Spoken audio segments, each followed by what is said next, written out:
Hey guys, स्वागत है आप सबका मेरे चैनल सुनो कहानी में. So today I am going to read second chapter of the Red Flags and the Rishtas.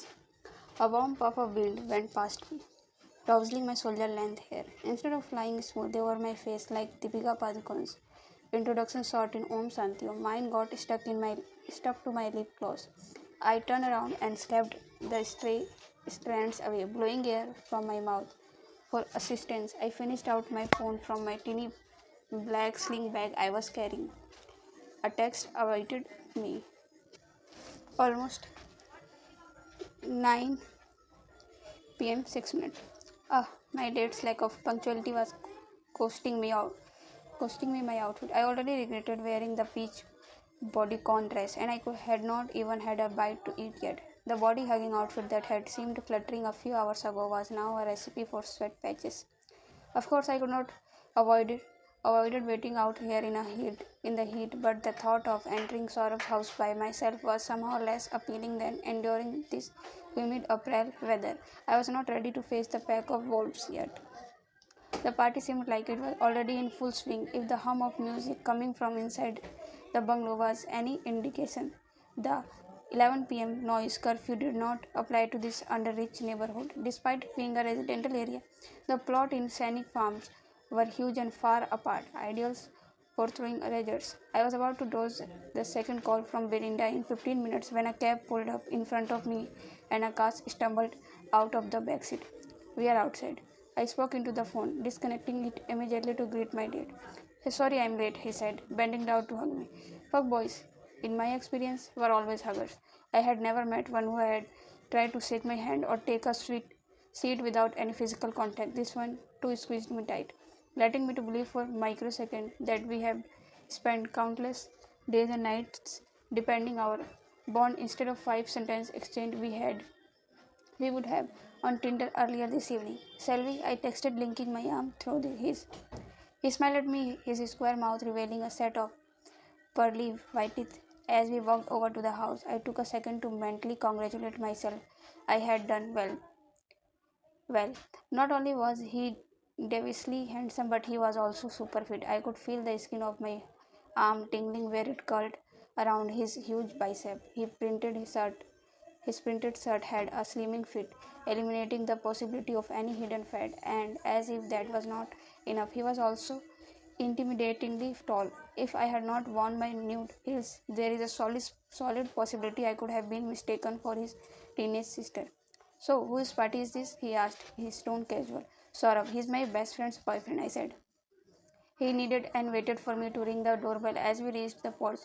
Now that we were almost inside, I could hear the music loud and clear. An EDM track that would never find its way onto my playlist. Saurav's parties always had a distinct musical trajectory. The first hour was dedicated to jazz as people trickled in and had their first glass of wine. The second was flooded with EDM. The third and the fourth were a mix of pop and hip hop before everyone finally gave into the genre they enjoyed the most, Punjabi pop. "I love this song," he said as Rasputin, remixed by Majestic and Bonnie M, began blasting from the speakers. I signed internally. We were greeted by Verinda, who squealed and planted a big kiss on my cheek before I had the chance to say hello. "You made it," she said to us both. "Of course, you look like a vision." I exclaimed, admiring the way her squinted cocktail dress hugged her curves. An elegant diamond necklace sat around her neck, making me conscious of my own lack of jewelry. I wondered if I should have borrowed some bling from my mom for tonight, but quickly dismissed that thought. The desire to fit in was not worth texting her every hour with photographic proof of her treasured jewels whereabouts. We thanked me and led us both inside, unaware of the unease already churning in my belly. "He is gone, by the way," she whispered in my ear. "Can't disagree," I said, squeezing her hand. A part of a gang was crowded around the luxury leather couches in the living room, talking over each other.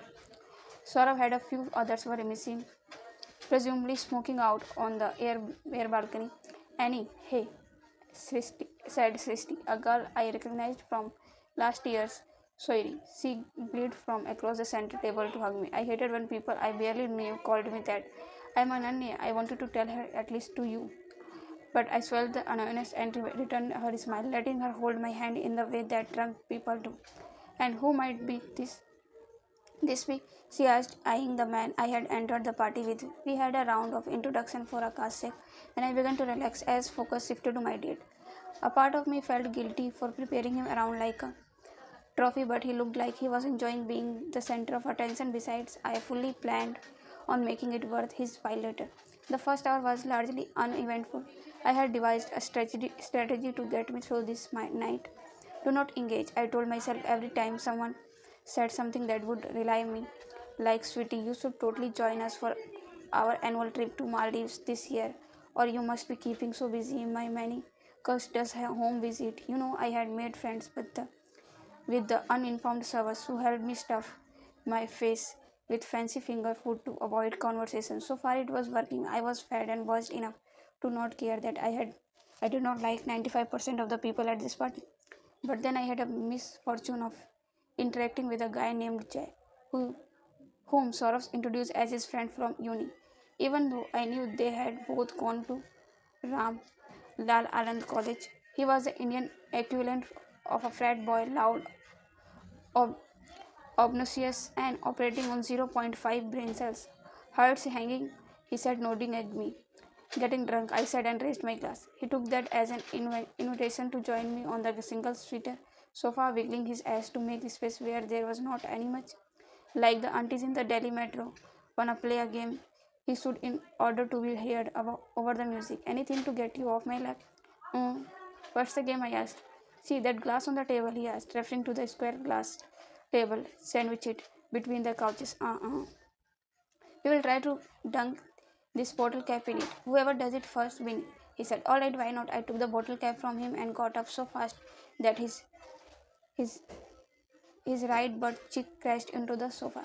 From there, he said, pointing to an imaginary line next to where he was seated and no leaning. I closed one eye, aimed for the mouth of the glass, and toasted to the fleecy cap in the general direction. Of course, being the terrible sort I did not even land on the table. It sat lousily on the rug under the counter, mocking me. Jay laughed, getting up to squeeze my shoulder from behind. I resisted the urge to shake off his hand and pull off his. Don't worry. Maybe on the next try, he said in a way that suggested there would not be another attempt.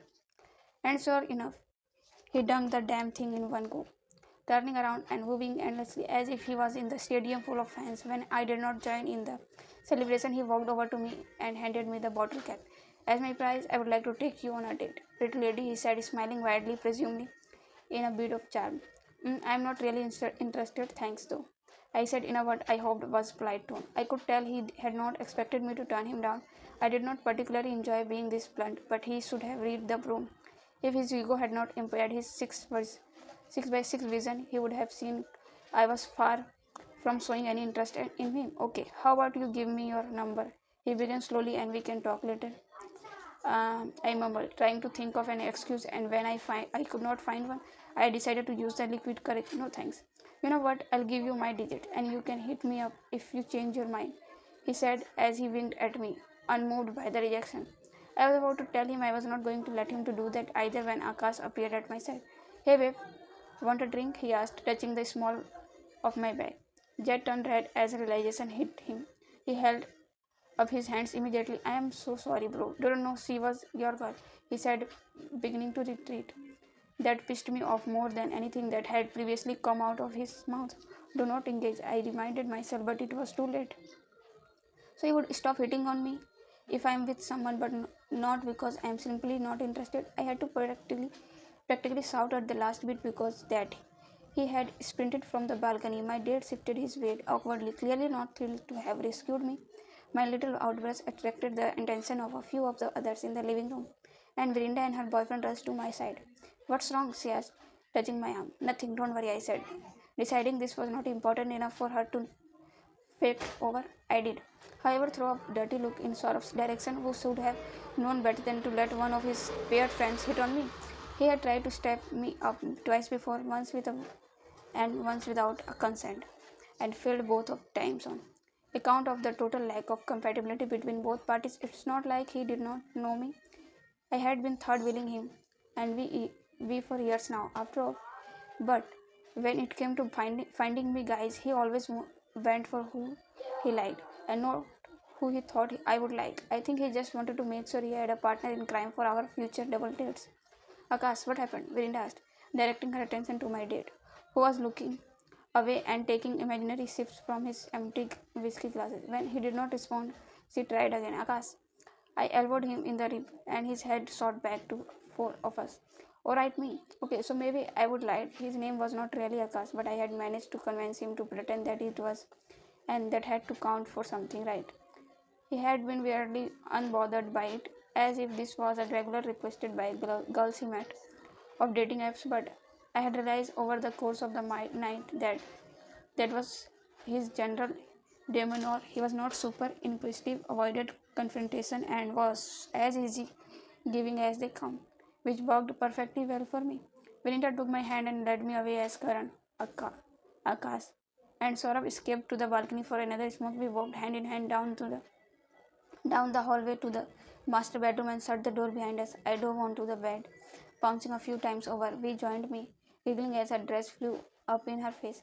This was another one of our friends, the mid party catch up session. I think it was her way to check in on me and make sure I was having a decent time, but I liked to look at it as a brief hiatus from the pretense outside. During this period, we could gossip, kick off our heels, crack PJs, and adjust the wedges under our dress. I'm sorry if Jay bugged you, she said, handing me the bottle of tequila she had picked up on her way. I took a big swig, feeling the liquid burn my insides all the way down to my stomach. It's too late to apologize. I half sank, using the bottle as my mic. She giggled again, saying, "Oh, I love it when you get tipsy." We took turns drinking straight from the bottle, talking about what everyone was wearing, who they would soon up with, and what they were doing in life. Did you know the Srishti engaged? We asked, taking two big sweeps in a row. Is she? To whom? I asked, trying to remember if I had seen a ring on her finger. I am sure she would have waved in it my face if she had it on. That investment banker dude, she said, absently running her fingers over the expensive linen on the bed. What? Didn't they meet like 3 months ago? I asked, taking the bottle from her. Yeah, time is constructed. Apparently, she said, snatching the tequila mercy from me. Hey, I was drink. It's just that why is it that 65-second boyfriend can propose to her, but she said, her voice fading away as she buried her mouth in the bottle. We was now entering what we delicate Delights like to call the bad trip or BT zone. It was impressive I saved her, or she would have spent the rest of her night suckling. Hey, I said as I scooted closer to her. He's gonna propose. You think? She turned to face me, her big brown eyes wide and unblinking. Of course, I reassured her. He would crazy not to.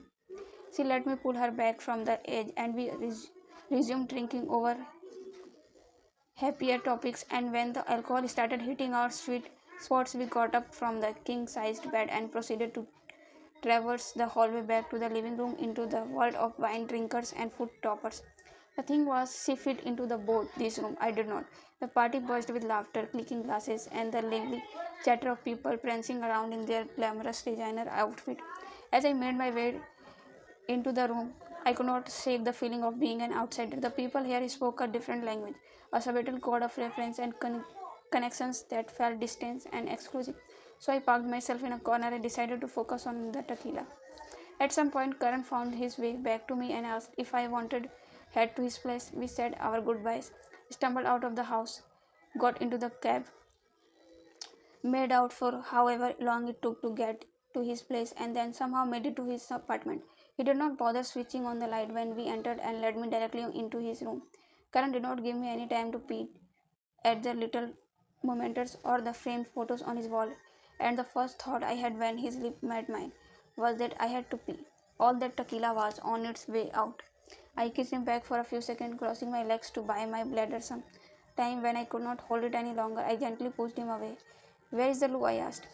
He pointed to a door outside his room and said, Don't be loud, my brother asleep in the room. The washroom was well occupied, which was always good sign. I had a theory boys who did not keep toilet paper in their loos could not make girls orgasm. If they could not understand our safety and hygiene, how would they comprehend our pleasure? I congratulated myself on my choice for the second time that night as I proceeded to do my business. I took some of the toilet paper and used it to wipe my underarms. I was not carrying any makeup in my bags except for my lip balm, which I carefully reapplied. And after taking a good long look at myself in a full size mirror, I reflushed the toilet and made my way back to the hottie in the next room, who was fast asleep on his bed. I poked his shoulder lightly and he grounded unattractively, turning onto his slide. He had taken his shirt off, and his abs mocked me from a distance.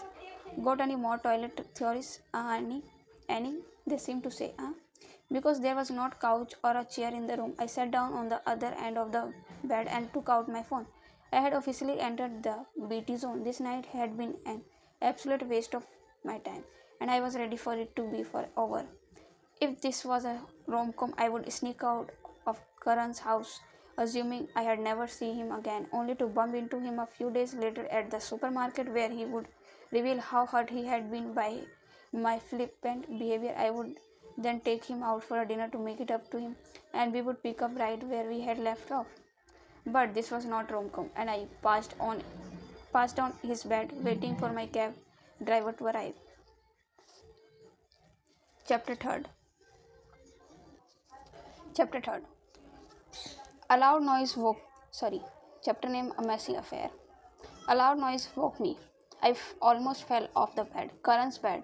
When I turned my head, I found him staring at me in his morning daze, as if he was trying to figure out who I was and how I would gotten there. Wake up, you fool! A man's voice came from the outside the room, followed by a few thumps on the door. Karan clutched his head and rubbed his eyes. What happened last night? He asked me, groaning.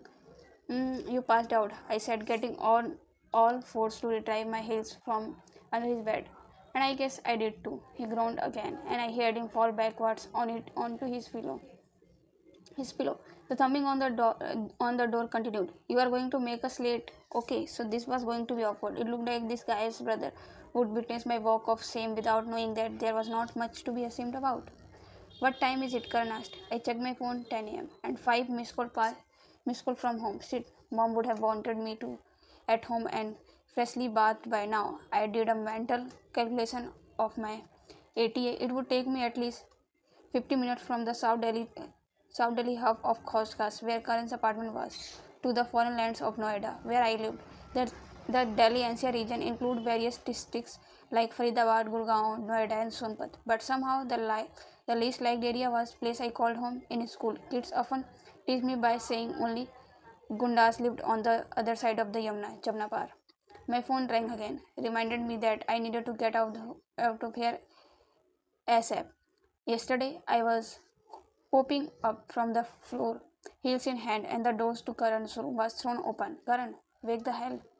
The man in front of us stopped mid-yell. When his eyes found me, he took one look at me in my crazy dress and frizzy hair and whipped his hand in his brother's direction. Seriously, man, he demanded, pointing a rude finger at me. I yanked my bag off the bed and threw it around my shoulders, eagerly waiting for my cue to leave. Karan, however, seemed to be in no such hurry. He ignored his brother and me, and instead his gorgeous body lazily. His brother picked up something teeny and black from the wooden cabinet next to the door and threw it at him. Hey, he shouted, don't touch my action finger. The teeny black thing I realized was a miniature Batman. When the hell are you going to grow up? His brother asked, his annoyance growing. He could have been that much older, but it looked like he had assumed that role of a parent. There was definitely some resemblance between the two brothers, especially in their general build and height, but I was in too much of hurry to stay and observe. Karan, I realized I was not going to make this earlier for me. I would have to take the emergency exit. I kept my eyes on the floor as I made my way towards the door, and the stranger who was blocking it, Ananya, you can stay for breakfast if you like, Karan said just as I was about to slip outside. I saw the look his brother threw at him. Homicidal. Shuffling my feet to face him, I waved him off, saying, Nah, I have got a thing. By a thing? I meant an arranged marriage meeting. He walked over to me, pulling a light green t-shirt over his head. I caught myself yearning to say a proper goodbye to his abs. He walked over to me, pulling a light green t-shirt over his head. I caught myself yearning to say a proper goodbye to his abs, which had now disappeared under the fabric. Not that I have ever gotten to say hello. What a shame. All right, I'll walk you out, he said, touching my shoulders. I sighed internally. Yes, please. Except Karan's brother did not move from the doorway. I was suddenly very aware of how teeny I must have looked, sandwiched between two freakishly tall men. Instead of throwing another insult at Karan, his brother directed his attention to me. I found myself squirming under his frowning gaze. What would you say your name was again? He asked, furrowing his brows together. Now that I was looking at him up closely, I could see that his features were softer than Karan's. His nose was not as long and his jawline was less in your face. His eyes were the lightest shade of brown, sheltered under thick dark eyebrows. Ananya, I said, wondering why on earth he had developed an interest in me at this inopportune moment. As soon as I said that, he dug his hand into his denim and started looking for something on his phone. What the fuck are you doing, Adar? Move, Karan said, and I was grateful for that newfound urgency in his voice. But Adar did not seem to have heard him. His eyes went wide as he finished studying something on his screen. Dude, quit being a creep. Karan went past me and smacked his brother on his chest. Instead of hitting him back, Adar held up his phone to Karan, whose expression changed when he saw whatever was on there. A few seconds later, he burst out laughing. What the hell is happening? He demanded from the two men standing in front of me. One bent over laughing and the other looking like someone had punched him in the balls. When neither of them responded to me, I snatched the phone from Karan. There, smiling behind a rangoli, was my face. It was a photo from Garima's Diwali party. Oh my god, I said, feeling the blood of rush to my face. No way, no fucking way. I tried to remember what my parents had told me about the guy I would have been meeting today. Marketing guy, 7-figure salary. Looked like a movie star. None of these things were great identifiers, apart from the movie star bit, which I was on the fence about. Adar was a good looking guy, but he was not his brother. I mean, he could have been a movie star, although probably not in a Bollywood. Just how is this relevant, Annie? I gave myself a mental kick. Focus. Wait, mom had used to the family surname at some point, and then an image from last night flooded in my brain. The nameplate outside their apartment, Chauhan's. I had never understand why food was so important in arranged marriages setups. I had always seen it in movies. Heaps and heaps of savory snacks, pakwans, and mouth-watering dessert were laid out in front of the other party, and yet no one ever ate anything. It felt too strange to enjoy dhoklas with smiling strangers who were no doubt judging everything about you and your entire home with your bite. But today, as I found myself in the single most awkward situation of my entire life, I understood. Please, try the laddus, Mrs. Chauhan. We got them especially from Sadar Bazaar, my mom said, breaking the silence with the aid of yet breath another food item. Mrs. Chauhan, who was wearing a blue and gold silk sari with intricate zari work, reluctantly accepted the dessert plate that was handed to her. My mom, too, was dressed in a sari. Even though she hated wearing them, even at weddings, she almost always wore an anarkali suit. But today was a special occasion. She would have explained her daughter was now a woman. You said that when I got my period like 12 years ago, I had argued she had searched me, pinched my chin as an expression of her maternal love, and asked me to put on the light pink Angarakha suit she had picked out for the day. I had happily obliged, humming as I took the pain to straighten my wavy hair. Mom had been suspicious about my chirpings, but she did not say anything. In a way, I would realize on my way back from Karan's place, this had worked out really well for me. Adar, my to-be suitor, had practically thrown me out of the house when I had joined Karan's laughter ride. There was no way he would slope so up to propose a Rishta the same afternoon.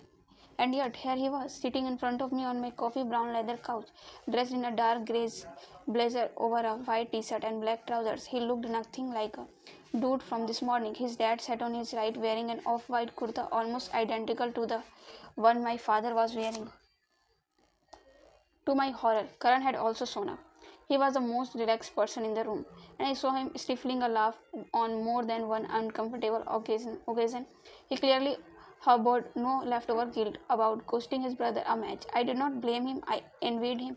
What I would not have given to be he in his position instead of sitting here in clothes that inched me, and jewelry that did not belong to me. So tell us something about your work, Adar. My dad took the reins in his hands after my mom nudged him to break the silence. The tension in the living room eased a little as Adar began talking about his role as marketing manager at a popular liquor brand. I was only half listening, busy as I was trying to think of how to get out of this situation quickly. Does that mean you can get us free alcohol? Dad laughed at his own dad joke, and the others joined in. Feeling some of the intensity drain from my shoulders, I got from the sofa to place my glass of water on the table. Adar copied my movement, and our eyes locked as we hung there for a moment, holding on to our glasses. The room went silent. I had no doubt that everyone, or at least our parents, was holding their breath, mistakenly this little moment for the first sign of attraction. Beta, why don't you and Adar talk in private? Get to know each other a little, his mom asked me, placing a hand on my shoulder as I resumed my place next to her. The adults, minus Karan, nodded in unison. He was the only person less than pleased with this idea. His entertainment was leaving, and he would have to endure the rest of this afternoon by himself. I led Adhar out of the three-bedroom apartment and into the little garden my mother so dearly loved.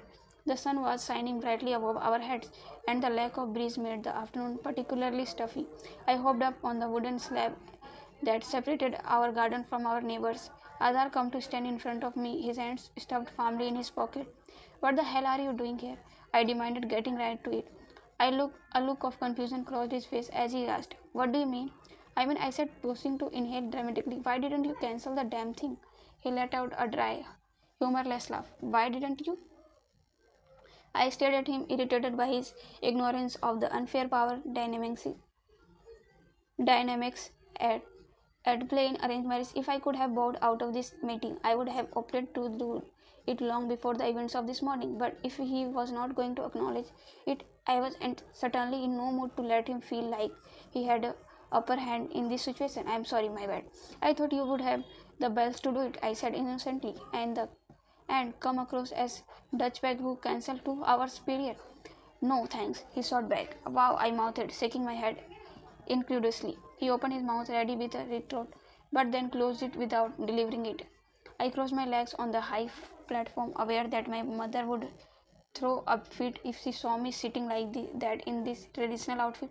I watched Adhar walk the width of my teeny garden, made tinier by his pacing. Little pearls of sweat were beginning to form on his forehead. I noticed for the first time that he had thick curly hair, unlike Karan's straight and smooth locks. He kept his hair cropped fairly short, refusing to let his curls and add the much needed boyish charm to his intense personality. I wanted to reach out and tug on a strand just to see how long it would when uncurled. So, how are we doing this? Are you rejecting me or will I have the pleasure? I asked, clearing my throat. There is no brainer. I am definitely turning you down, he said, his tone harsh. Oh, do you have some kind of problem with me? I asked, vexed by his rudeness. I did not want to be here either, but I was not acting like a grade A asshole, was I? What was the big deal anyway? The worst was over. If we could just get through this afternoon, we could go our separate ways without ever having to see each other again. My problem? How about the fact that you slept with my brother? Like last night, he threw his hands up in the air. So you have an issue with every girl your little bro has been with? I asked, raising my eyebrows. I have never had the pleasure of meeting one of them with my entire family. As a prospect of my own marriage, he said through gritted teeth. I shrugged, as if to say, fair point, then said, I did not though. Didn't what? He asked. Have sex with your brother? He stepped closer to me, his expression a mixture of curiosity and expression. You are telling me you spent the entire night in his room and did not even try to sleep with him? Oh, believe me, I tried. That seemed to tick him off again, and he scoffed. What the hell is the wrong with this generation? The judgment in his tone angered me, and I wondered if this disapproval of one night stand was reserved only for women, or if he frequently lectured his brother as well. As if one cue, Karan appeared from inside the house. He was whistling a tune I could not quite place. How's it going, guys? He asked, raising his eyebrows and smiling like a maniac. Oh, good, Karan, will you please tell your self-absorbed brother that nothing happened between us last night? I asked, absent-mindedly plucking a leaf from the creeper on the wall behind me. He bent down to pick up a small stone and threw it in the air above him. Well, I would not say anything And I would not say nothing happened, he said, tilting his head to the side and dropping his voice to a whisper. Adhar hugged his brother on the arm, saying, "Dude, I swear I have had it with you," Karan laughed, seemingly satisfied with the reaction he would gotten out of his older brother. I could have deciphered what kind of relationship the two men shared. Were they close despite the silly bickering and trash talking? They had to be, I concluded, if they lived in a flat together and also showed up for each other's life events, even if it was out of desire to witness the other in the face of disaster. By the way, they are asking if you want to eat anything, eat. If you want to, if you want anything to eat, he said, directing the question to Adar. I have had enough. It's time to leave, he said, waving his hand at his brother to join him inside. Instead of heading back indoors with him, Karan took a step toward me and stretched out his arm, offering to help me down. I placed my hand on his shoulders and he lifted me off the platform and deposited me safely on the ground. When we turned around, Adar had already left the garden without so much as a glance in my direction. I caught a glimpse of him frowning and shaking his head as he entered my house for the last time. So guys, यहाँ पर third chapter भी खत्म होता है. तो आपको ये book कैसी लग रही है, प्लीज़ रिव्यू करें, प्लीज़ कमेंट करें. For now I am liking this book because every chapter something has different. मतलब ठीक लग रहा है, जैसे लग रहा है कि हाँ दिल्ली में ऐसे कुछ होते होंगे किससे. तो देखते हैं आगे क्या होता है. अब अग्रवाल जी ने लिखा है तो देखते हैं कि अग्रवाल जी की कहानी में और क्या क्या होने वाला है आगे. So for now, goodbye, thanks for watching and don't forget to like, share and comment.